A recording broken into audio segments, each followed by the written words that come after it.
প্ৰকৃতি আমাৰ আইৰ সমান প্ৰকৃতি সংৰক্ষণেৰে ৰাখিবা আইৰ মান এই বাণীৰে গছপুলি ৰোপণেৰে প্ৰকৃতি সংৰক্ষণৰ নিদৰ্শন দাঙি ধৰিছে তিতাবৰৰ চুঙি অঞ্চলৰ বৰবাম চুঙি বৰনামঘৰ পৰিচালনা সমিতিয়ে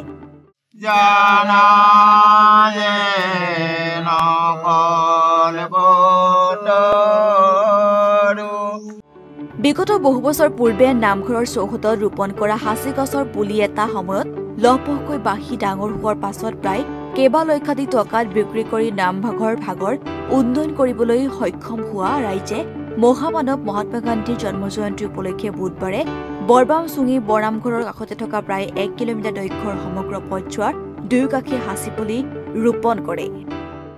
মহামানৱ মহাত্মা গান্ধী 2 অক্টোবৰ দিনটো আমি বৰবাম চুঙি বৰনামঘৰ পৰিচালনা সমিতিয়ে বৃক্ষৰোপণৰ কাৰ্যসূচী হাতত লৈ বৃক্ষৰোপণত হাঁচি পুলি ৰোৱাৰ কাৰ্যসূচী হাতত লৈ আমাৰ গোটেই বৰবাম চুঙি বৰনামঘৰৰ কাষেদি যোৱা ৰাস্তাটোত আমি ৰোৱাৰ পৰিকল্পনা কৰিছোঁ। ভৱিষ্যতে ইয়াৰ যি মূল্যায়ন হ'ব সেই মূল্য আমাৰ নামঘৰ আৰু এই ৰাস্তাটো উন্নয়নৰ ক্ষেত্ৰত ইয়াৰ প্ৰযোজ্য হ'ব। সেই উদ্দেশ্য আগত ৰাখি আমি এই কাৰ্যসূচী হাতত লৈছোঁ।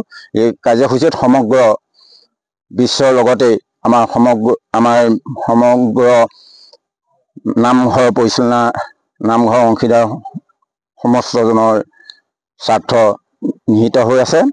সেয়েহে এই কাৰ্যসূচী আমি শুভাৰম্ভ কৰিছোঁ। কৃষ্ণ। তিতাবৰৰ পৰা প্ৰসেনজিৎ ৰাজখোৱাৰ ৰিপৰ্ট DB নিউজ।